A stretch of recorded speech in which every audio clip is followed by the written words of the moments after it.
Dari video amatir memperlihatkan saat tim Animal Rescue Dinas Pemadam Kebakaran Kota Makassar mengevakuasi ular sanca di Jalan Adipura, Kompleks Gria, Kelurahan Karuwisi Utara, Makassar, Kamis petang. Ular sanca sepanjang 4 meter ini bersembunyi di gorong-gorong pembuangan air.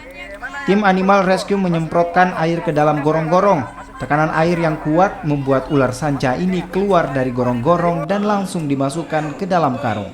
Tim Animal Rescue Damkar Makassar menuturkan ular sanca ini merupakan ular liar dan keberadaannya dilaporkan oleh warga setempat. Ini sejenis ular sanca. Ular sanca ya? Iya. Berapa meter kira-kira? Kurang lebih ada 4 meter. Ini berbahaya itu seperti apa ini? Ya kalau jinak begini berbahaya juga kalau orang biasa menangani masalah ular. Ular yang begini kan ular liar lah begitu. Lihat ya.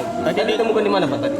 Di Gria Adipura. Gria Adipura. Itu posisi ular di mana Pak tadi? Di dalam gorong-gorong pembuangan air. Pembuangan air. Itu sulit enggak waktu tadi evakuasi itu ular itu? Kebetulan kita juga masalah sulit juga tidak.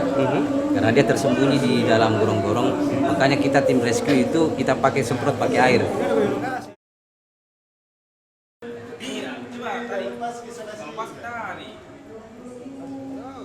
Ini sejenis ular sanca.